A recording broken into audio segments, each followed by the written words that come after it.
Bonsoir à tous et bonne année. Ravi de vous retrouver en ce jour de l'an. Et permettez-moi sans plus tarder de vous souhaiter, au nom de toute la rédaction de Monaco Info, nos meilleurs vœux pour 2026.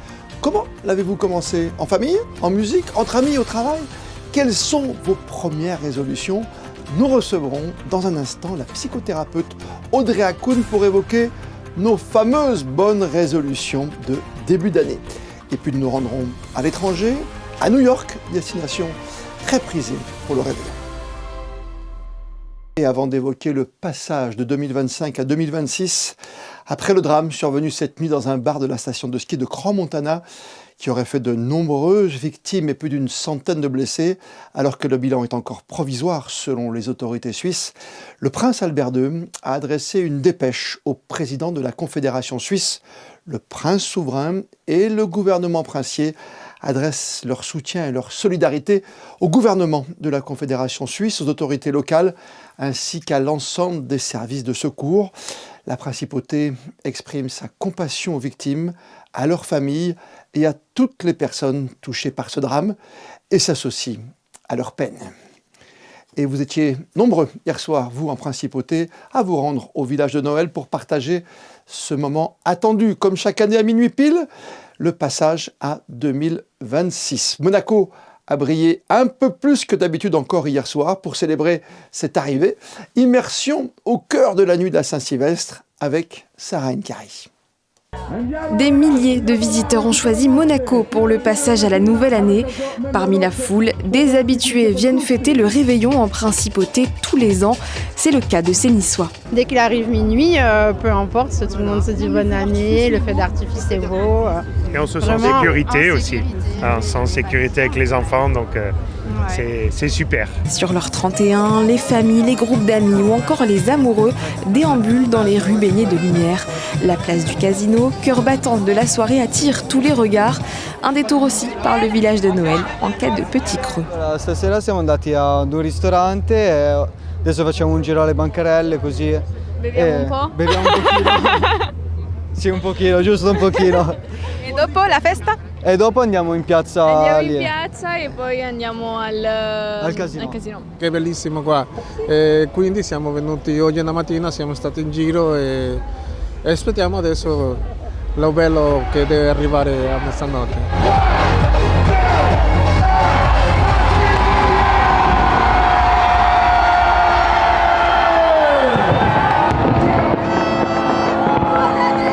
L'instant suspendu, les regards se lèvent, le ciel s'embrase, 2026 est là. Make some noise and be ready.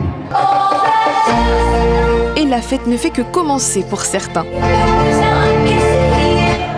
Plusieurs DJ enflamment les scènes à ciel ouvert constituées pour l'occasion, tandis que devant les établissements de nuit, les files s'allongent. Il ne reste plus qu'à vous souhaiter nos meilleurs vœux. Happy New Year! Cincin, buon anno! A tutti i monegaschi, agli italiani a Monaco! Auguri! Meilleurs vœux et la santé surtout. Buon anno! Buon anno a tutti! Bonne année 2026 à toute la Côte d'Azur! Bonne année, Monaco! Et si vous avez pu profiter pleinement de ce réveillon, c'est aussi grâce à leur mobilisation. Les policiers et les pompiers de Monaco étaient sur le qui-vive pour assurer la sécurité des milliers de personnes rassemblées pour l'occasion. Sarah Nkari et Thomas Deus ont passé le début de soirée avec eux. Pas de cotillon ni de compte à rebours pour eux. Le 31 décembre au soir, la vigilance est maximale. On a pas fait le temps est fermé là, je pense qu'il faut mettre les ascenseurs à l'arrêt. Cette année, pour que la fête reste belle et sans incident, 70 forces de l'ordre sont mobilisées contre 60 habituellement. Un renfort nécessaire pour faire face à l'afflux de visiteurs. SN8 et SN2, vous serez utilisés pour la mise en place bas au stand. Quand il va y avoir le feu d'artifice, on risque d'avoir une vague de piétons qui arrive depuis le secteur SBM vers le port. Avant d'entrer dans le cœur de l'action, policiers et policières reçoivent un brief particulier en présence du conseiller ministre de l'Intérieur. Lionel Beffre prend aussi le temps de remercier les agents et de leur adresser quelques mots d'encouragement. Pendant que vous allez travailler, vous, d'autres vont faire la fête, et c'est précisément parce que vous travaillez que d'autres pourront faire la fête en toute sécurité. Lors de cette nuit, pas comme les autres, un dispositif spécifique est déployé afin d'assurer un haut niveau de sécurité sur l'intégralité du territoire. Il y a 3 sites essentiels à vraiment avoir en tête. C'est la place du Casino, où elle va être sanctuarisée. Et nous travaillons de concert avec la SBM donc pour garantir un niveau de sécurité. De même sur le village de Noël, là où nous travaillons en étroite collaboration avec la mairie de Monaco pour la même mission, assurer vraiment la sécurité des personnes et des biens. Et enfin, il y a la Darse Sud, où il va y avoir le feu d'artifice dans un premier temps de soirée à minuit. Donc là, on va contenir les personnes, puis à l'issue, lorsque le feu d'artifice sera terminé, les guider vers leur véhicule en toute sérénité. Et ensuite, il y a la soirée qui va se passer au niveau de la Darse et au niveau des établissements qui reçoivent du public pour les accueillir et pour faire attention au niveau des débits de boissons, au niveau des différents arrêtés ministériels. Pendant ce temps, à la caserne de la Condamine, la soirée est déjà bien commencée.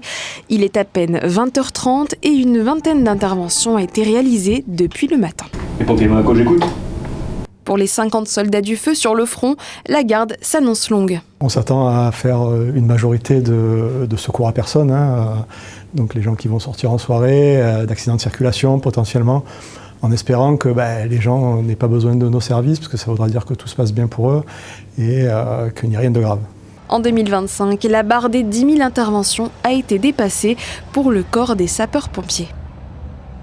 Et dans le monde entier, on a célébré l'arrivée du jour de l'an selon les fuseaux horaires, à commencer par le micro-État océanien, le Kiribati, situé au nord-est de l'Australie et au sud d'Hawaï, le premier pays à avoir déclenché les 12 coups de minuit avant de les entendre résonner ensuite à travers le monde entier, comme à New York, destination toujours très prisée à cette époque de l'année. Pas épargné par le froid, mais réchauffé par la foule, le quartier central de Times Square a organisé son compte à rebours en faisant chuter la traditionnelle boule lumineuse, le tout sous une étroite protection policière. Voici le reportage de notre correspondant permanent aux États-Unis, Bastien Bory. 3 mètres de diamètre pour 5 tonnes. Depuis un siècle, la tradition de la sphère lumineuse fait de New York un point de chute. 1 million de visiteurs hier soir, 150 000 nouveaux expatriés chaque année. La ville fête aujourd'hui ses 400 ans d'existence, depuis son rachat aux peuples autochtones par des colons néerlandais. Well, I've watched it for the past 50 years on TV. I live in Alabama. And I decided to fly out here and watch the bottle drop because, it's an iconic thing for New Year's. Plein de réussite, plein d'amour, plein de bonheur, la santé, la joie de vivre et de l'amour, quoi. Amour et puis concorde. Le pays célébrera aussi en 2026 le 250e anniversaire de son indépendance. Puis il votera en novembre pour des élections de mi-mandat susceptibles de changer la balance du pouvoir au Congrès américain. Ces enjeux politiques font de chaque rue un cordon, d'autant qu'un projet d'attentat pour le Nouvel An a été déjoué il y a 2 semaines à Los Angeles. I don't know if you know what happened 2 weeks ago, so I guess they're getting a little bit more into security. That's what it looks to me. But it's also New Year's Eve, so it's more secure in here, so that's good. I was in my high school looking across the street in Brooklyn to when 9/11 was happening, and so at events like that going on abroad, we want to support the cause here because we don't want people thinking that it's going to affect the commerce here, and so we definitely wanted to show some faith in here. L'hiver ouvre d'ailleurs ici une saison d'événements culturels majeurs et laissera place à la Coupe du monde de football organisée cet été aux États-Unis, au Canada et au Mexique. En attendant, New York se met déjà au rythme des rendez-vous à venir. Un réveil chez nous, un peu repoussé, pour beaucoup d'entre nous en tout cas, et le bonheur en principe de profiter, et ce depuis quelques jours en plus d'une météo d'hiver de toute beauté. Patricia Navarro avec Thomas Deus sont allés à votre rencontre. Je me suis dit, je me lève, il y a du soleil, il y a du vent, il fait bon, donc voilà, il y a rien de mieux pour commencer une journée. È meraviglioso, è stupendo, clima fantastico, tutto bellissimo, tutto meraviglioso. Il nuovo anno a Monaco è il desiderio più bello avverato. Beautiful start for the year. It's better than England. The sun is shining. Yeah, it's nice. It's nice. Everyone's happy. Everyone's smiling. So good start to the new year. Beaucoup de bonheur. Je trouve qu'il y a eu pas mal de monde hier soir par rapport à d'autres années. Il y a eu du mouvement. Les gens étaient contents. On est sorti jusqu'à tard, c'était génial, franchement ça me fait plaisir de voir Monaco avec ses couleurs. We're from England and it's not like this in England. So yeah, great. So we're starting the year with positivity. Nous sommes presque du même âge. Ben, j'ai 94 ans. Et demi. Et moi, 93 et demi. Ah non, mais alors donnez-nous la recette. Il n'y a pas de recette. Simplement être heureux de vivre, bien vivre, travailler, s'amuser quand on peut, voilà. Donner beaucoup de joie, de tendresse aux gens qu'on aime. Et voilà. Belle, très belle leçon de début d'année. Et nous en avons profité ensuite pour vous poser la question traditionnelle de ce premier de l'an. Et vous, quelles sont vos bonnes résolutions en cette année nouvelle? Je vais essayer de trouver d'autres occupations que le travail. Voilà, à recherche d'autres occupations. Surtout les voyages, on adore voyager, je pense qu'on va beaucoup voyager.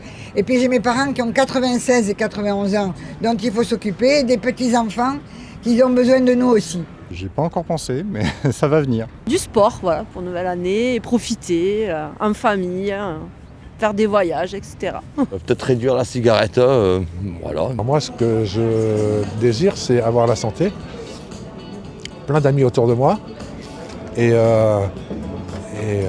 voilà, quoi. Le principal, c'est ça, la santé. Peut-être avoir des meilleures notes. I'm going to try learn a new language, yeah, because English, maybe get a second language in there as well. So yeah, that's what I'm trying to do. To work hard and, try hard in school so I can get the best grades possible. En réalité, pas tellement, parce que j'ai déjà résolu la plupart des choses à la fin de l'année, parce que j'ai dit, je vais commencer la nouvelle année toute neuve. Faire du sport, peut-être. Reste l'éternelle question. Comment s'y tenir? Un défi, une utopie, une véritable prise de conscience? Que recherche-t-on au final? Pour nous aider à mieux comprendre cette motivation du 1er janvier, nous sommes en liaison ce soir avec la psychothérapeute Audrey Hakoun. Bonsoir à vous. Bonsoir. La bonne résolution, c'est comme vous d'avoir le sourire d'entrée en ce 1er janvier? Alors ça, c'est même pas une résolution de janvier, ça devrait être la résolution de chaque matin de l'année, de choisir la joie, même dans une vie chaotique. Choisir toujours la joie. Et aujourd'hui, bien sûr, d'envoyer les vœux à ceux qu'on aime. Oh oui, de resserrer les liens, de créer des liens, de pardonner aussi, de ne pas rester accroché sur des rancœurs et des choses parce que ça empêche d'avancer dans la vie. Pour être heureux, c'est pas simple, Audrey. C'est pas simple quand même, docteur. C'est très dur, c'est très difficile, c'est très courageux. C'est très courageux, mais c'est plus facile qu'il n'y paraît parce que c'est une manière de se libérer aussi et de pouvoir avancer. C'est quoi? C'est l'envie de changer, c'est renaître d'une autre façon, 2026, un début d'année? Vous savez, le début d'année et cette histoire des bonnes résolutions qu'on prend en début d'année, malheureusement, on se rend compte que les bonnes résolutions souvent finissent par ne plus être suivies au bout de quelques temps. Pourquoi?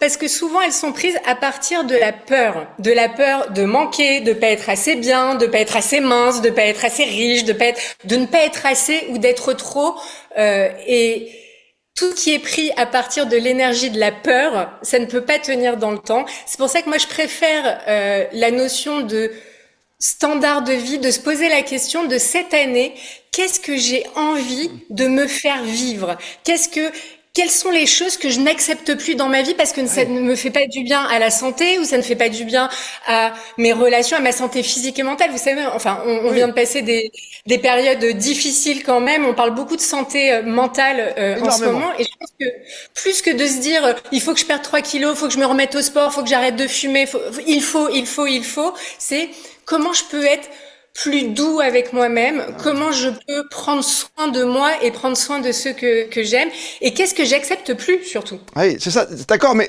après, il y a un cadre, qui soit familial ou professionnel, qui est difficile à dépasser. Vous voyez ce que je veux dire? C'est pas simple de se dire, allez, je balaye tout, je pars aux Antilles pendant une semaine. C'est pas si simple que ça, on est d'accord?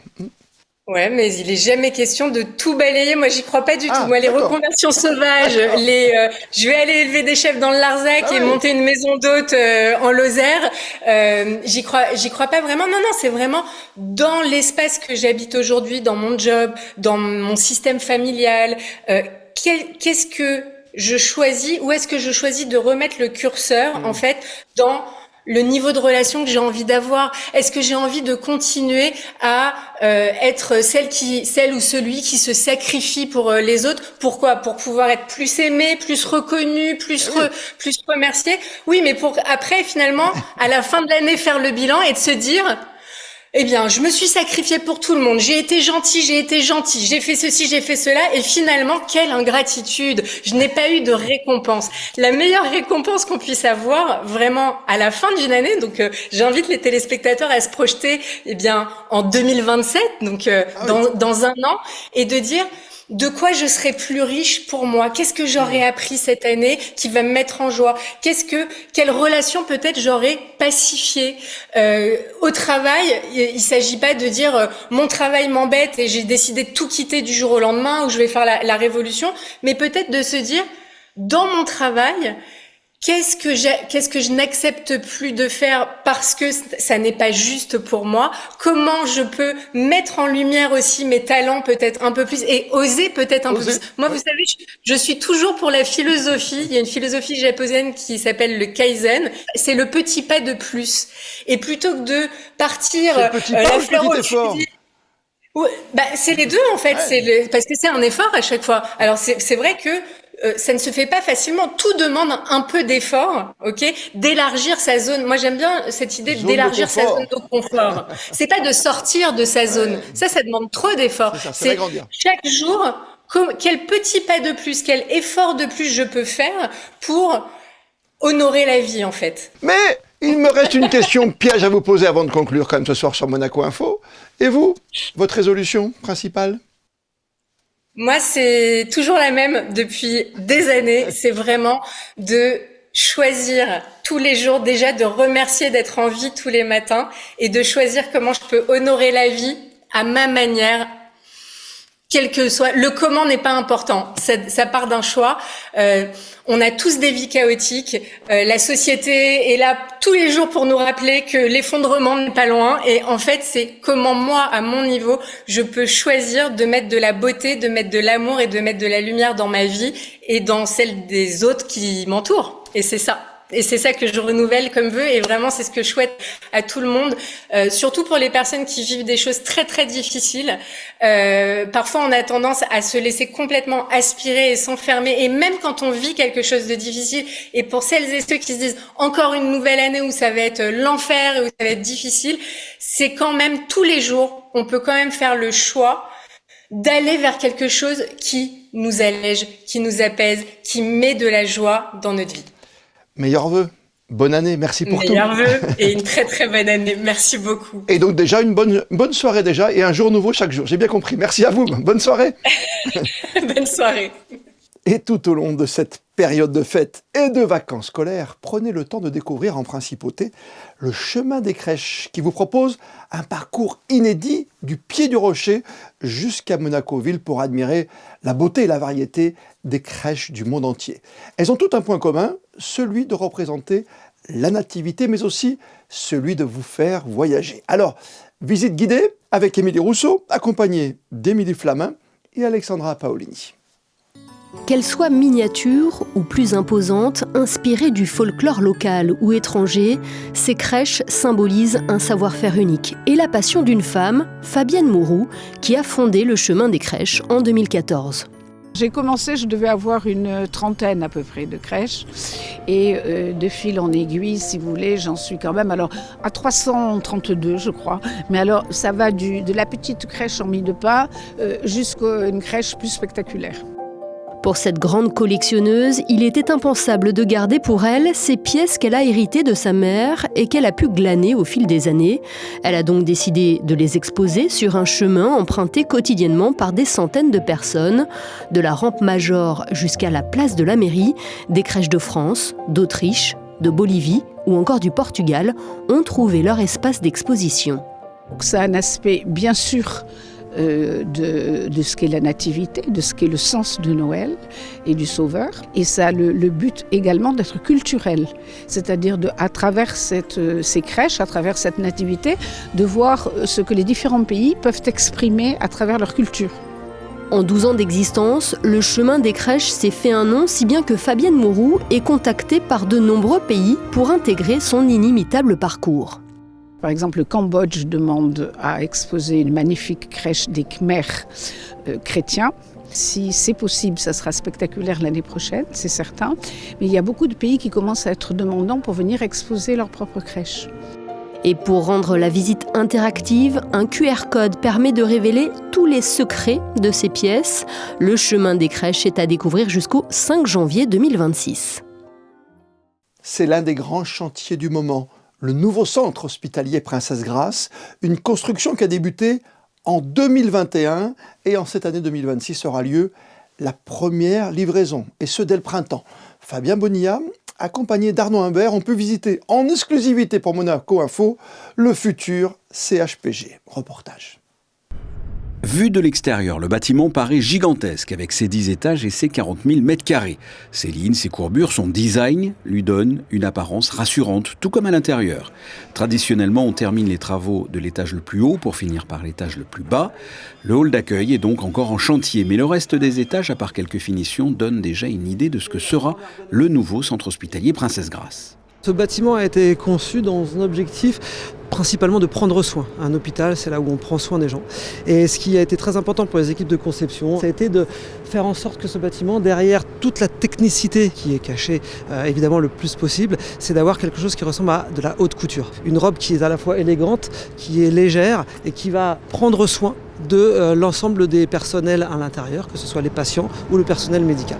C'est un bâtiment de 10 étages, dont 6 d'hébergement. Les chambres seront essentiellement individuelles, avec 230 lits au total. Là aussi, des formes arrondies et des couleurs rassurantes. Des bureaux d'accueil chaleureux dans chaque service. Quant au bloc opératoire, ils sont au nombre de 14, plus performants, plus grands et plus en adéquation avec les nouvelles procédures médicales. Sans oublier le système de thalassothermie pour la climatisation chaud-froid. Le nouveau CHPG est un chantier ambitieux. Il y a 7,5 MW de puissance froid installée. Après, on chiffre encore, c'est par jour, plus de 500 personnes, en pointe 700 personnes qui bossaient. Donc, c'est plusieurs millions d'heures de travail qui a été effectué sur l'opération. Et parmi l'ensemble de cette construction, la menuiserie produite entièrement à Monaco, avec entre autres 3000 portes et 250 placards, sans oublier les cocoons pour des patients qui viennent à la journée, 6 cocoons par pièce d'environ 36 mètres carrés, et il existe 4 pièces comme celle-là. Les cocoons, c'est des services ambulatoires. Ça permet aux patients de rester à la journée dans un endroit plutôt convivial pour être de l'hospitalier. Et on a traité ça avec beaucoup de références sur le bois pour que ce soit plus chaud, comme le voulait l'architecte. Et on a travaillé notamment toutes les gaines de tête de lit en bois, contrairement dans les hospitaliers où ça serait plutôt sur du vinyle ou des éléments moins nobles. Tout le fond des cocoons sont traités en micro-perforés pour traiter l'acoustique, pour que ce soit beaucoup plus confortable pour le patient. Les clés de ce premier bloc seront remises aux dirigeants de l'hôpital au printemps 2026.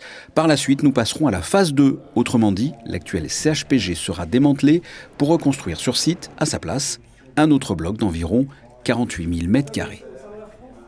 Et avant de terminer ce premier journal de l'année, coup de projecteur sur votre programme de fête sur Monaco Info. Ce soir, 21h, une année à la découverte des nouveaux fiefs Grimaldi. Demain, même heure, place au ballet de Monte-Carlo avec Casse-Noisette Compagnie, le célèbre ballet revisité par Jean-Christophe Maillot. Et avant de découvrir vos prévisions météo pour les prochaines heures, comme le veut la tradition, on termine votre journal avec vos bonnes résolutions en images. Plus de sport, une alimentation équilibrée, des voyages et du temps pour soi. Les photos sont signées Stéphane Dana. Demain, c'est Sarah Nkari qui sera avec vous pour vous informer dès 19h. D'ici là, passez toutes et tous une très belle soirée et n'oubliez pas de prendre bien soin de vous. Et encore une fois ce soir, avec tous ceux qui ont participé à la préparation de ce journal du 1er janvier, nous vous souhaitons une grande et belle année 2026 et plus que jamais, vous le savez, vous êtes bien sur Monaco Info.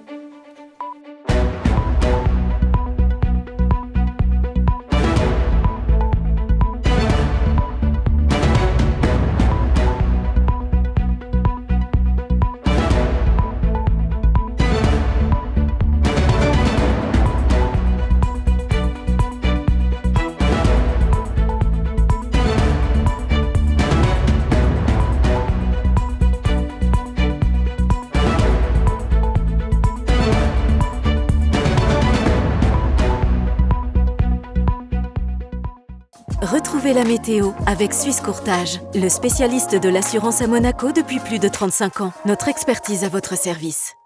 Bonsoir à toutes et à tous, laissez-moi d'abord vous souhaiter mes meilleurs vœux pour 2026 et cette année commence plutôt bien. Demain encore, le soleil sera au rendez-vous. Attention toutefois, les températures comprises entre 5 et 13 degrés seront légèrement plus froides. Notez aussi que de fortes rafales de vent sont attendues dans l'après-midi. Nous fêterons ce 2 janvier la Saint-Basile. Si vous en connaissez, un petit message leur fera sûrement plaisir. Très belle soirée avec nous sur Monaco Info. C'était la météo avec Suisse Courtage, le spécialiste de l'assurance à Monaco depuis plus de 35 ans. Notre expertise à votre service.